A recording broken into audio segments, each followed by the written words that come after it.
Bismillahirrahmanirrahim. Assalamualaikum warahmatullahi wabarakatuh. Good morning everyone, and good morning Miss Fenty Andriani at the lecture of extensive reading. First of all, I want to thanks to Allah Subhanahu wa Taala who give us the healthy time and air for us, so we can be gathered in this course online in the occasion. Secondly, may salawat and salam always to our Prophet Muhammad Sallallahu Alaihi Wasallam, who is waited his miracle in the future. And then we are from first group will presentate about the news national by the Jakarta Post. The title news is COVID-19 infection among children, Overshadow plans to reopen school. Indonesia's pediatricians have raised concerns over the government's plan to allow more schools to reopen, given that the share of children among COVID-19 fatalities is higher in Indonesia than in other countries, with around 30% of Indonesian 270 million population being below the age of 18. At least 9,216 children have been infected with the disease in the country as of August 6. Children account for 2.3% of the overall COVID-19 death toll, which exceeded 6,000 on Tuesday, official data show. According to figures from the Indonesian Pediatric Society, or IDAI, which are lower than those of the government, 59 COVID-19 deaths and 218 suspect deaths among children were recorded as of August 10. 42% for the 69 deaths are children who never got to celebrate their first birthday, followed by children aged 1 for 5 years. This is for 4%, and 6 to 9 years it is 14%, and 10 to 18 years it is 20%. Some of the deaths occurred because the children had comorbidity factors, but for others it was because the age too late, said IDAI chairman Aman Bakti Pulungan.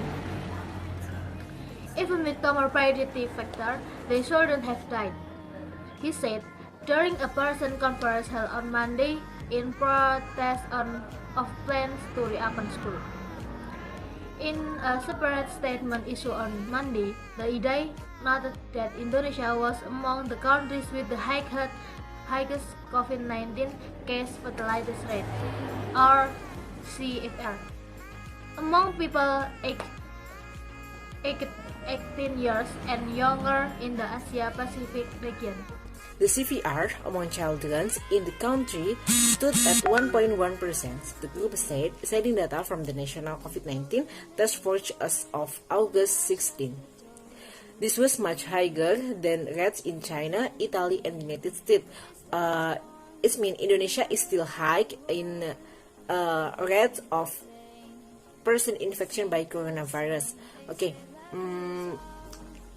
each of which stood below 0.1%, while in Europe it was about 0.3%, and the CVR is the proportion of the infected cases resulting in deaths. Meanwhile, incident proportion among children stood at 9.1% in Indonesia, which compares to 0.9% in China, 1.2% in Italy, and about 5% in United States.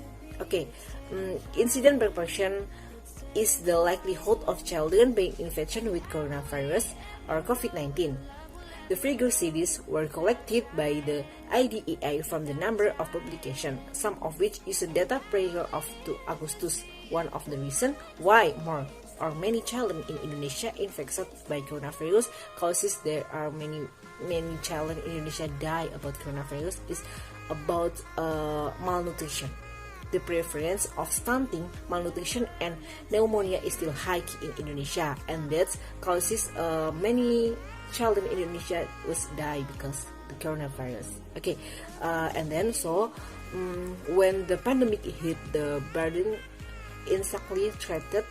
The double burden of the malnutrition in Indonesia has prompted concern over children's immunity.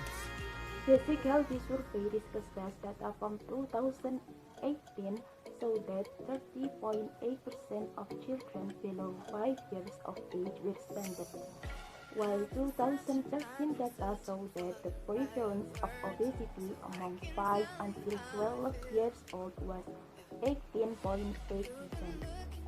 Children below the age of 14 accounted for 8.4% of tuberculosis cases in 2018, while the United Nations Children's Fund UNICEF cited the pneumonia, congenital disease, and diarrhea were the main causes of death among young children. Government data as of August show that from a sample size of about 6,000 confirmed infections, as many as 34 children were found to have pneumonia, 12 had tuberculosis, and several other asthma or hypertension. From a sample size of 1,000 deaths, some were children that had suffered from pneumonia, heart, or liver problem of hypertension. Amman said that because COVID-19 symptoms may resemble those of other illness common among children, like diarrhea and pneumonia, and because of a lack of awareness. Among other factors, such cases end up being treated like other diseases. Family would also delay in taking treatment in some cases, even a month after the onset of symptoms subside. As a result, doctors would often discover that the children were already in severe stage of illness with diagnosis. Some passes away before receiving the optimal treatment, while others died even before undergoing that. Under such circumstances, and coupled with other concern by parents and teachers, like the decision to allow school in low-risk areas to reopen, raise question about the government preparedness for the possible emergence of new infection culture from school, as seen in some other countries, with inadequate testing and tracing capability and a limited capacity for isolation in intensive care units (ICU beds. There is much at stake for a nation's young population. Indonesia has a total of 38,494 ICU and isolation beds, including for neonatal and pediatric cases, according to 2018 official data. Meanwhile, National COVID-19 Task Force spokesperson Wiku Adhisa Smito acknowledged that tracing capabilities were still low and that the new country was trying to reach 30 contacts per confirmed case. Low testing rates also persisted, especially outside Jakarta. They are also concerned about transmission among school children, older family members.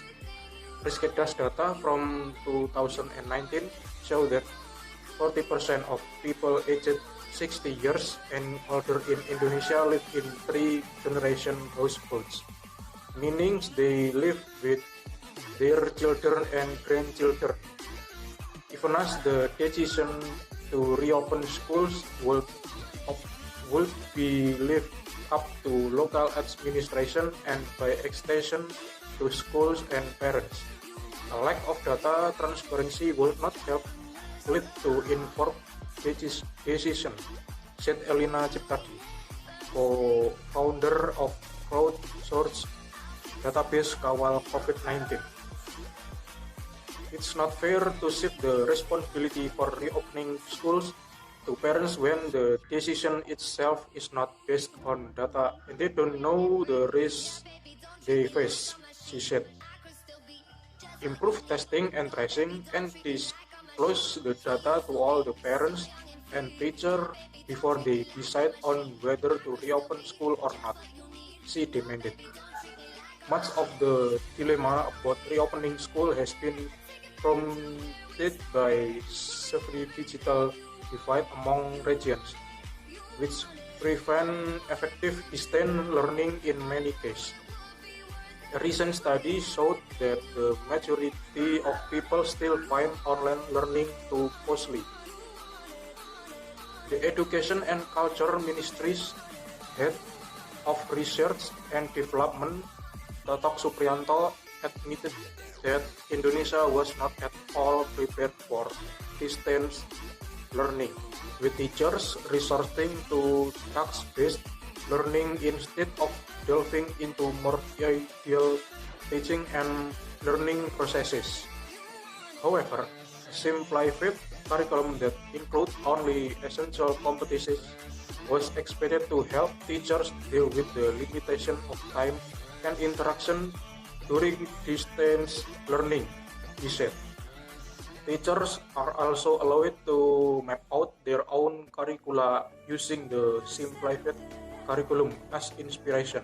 This can allow for a disverification of approaches instead of using a top-down approach, Tatok said.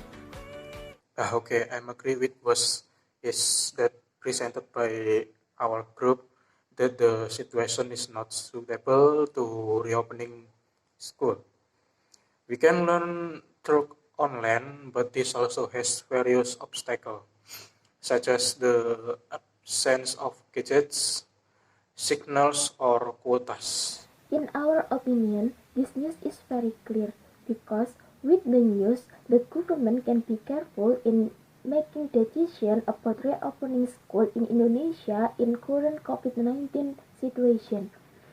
This news can be a reference to be careful of the COVID-19 virus, especially children, because children under 18 years old are vulnerable to this virus. This news, there is also evidence and accurate percentage data from within and outside the country of the COVID-19 case that attack children. And with the news, we also know that children who are susceptible to COVID-19 are malnourished children. That's why we can prevent it by increasing body nutrition and immunity. And so, if the government will still open school, there will be many children who are susceptible to this virus, especially if the child does not have strong immunity and will increase cases of COVID-19 that attack children. The government must understand it. Besides that, the government should think about is how to keep children to stay at home and stay healthy so that they can reduce cases of COVID-19 that attack children. And the next, I will give review about the news national that presented by Grup. As you know, the COVID-19 outbreak is a major pandemic that has hit the entire world, including Indonesia. In Indonesia, not only adults are stricken by this outbreak, but COVID-19 also infects children until they die. Aman Bakti said that some of the deaths occurred because the children had a comorbidity factor. In addition, malnutrition, stunting, pneumonia, tuberculosis in children are also other factors in the increase in case of children contracting COVID-19. This can happen because it is too late to seek treatment in some of this case, even a month after the symptoms develop. As a result, doctors often discover that the children is already in a serious disease state when diagnosed. And because of cases like this, some governments hesitate to hold face-to-face teaching and learning process. It was feared that at that time, new cases also emerged which led to the addition of a new cluster of COVID-19 case. Finally, the government hand over to the authority to the regional government. Okay, now in my opinion, the death due to COVID in Indonesia is indicated very high, especially in children. But the main of this death is not only because of COVID, but the high number of malnutrition in Indonesia is still high. And it's also the trigger because of the children is malnutrition, his body resistance will decrease, so that is easily affected by COVID causes to death. This causes doubt about reopening schools because it fears that it will causes new COVID crisis.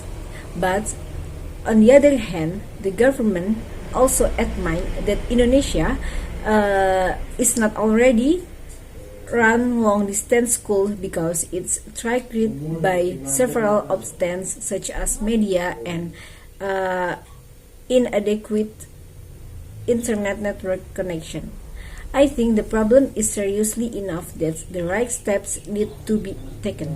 The government has finally taken steps to simply the education curriculum so that teacher can easily take steps to solve education problems, and I think it's a right step.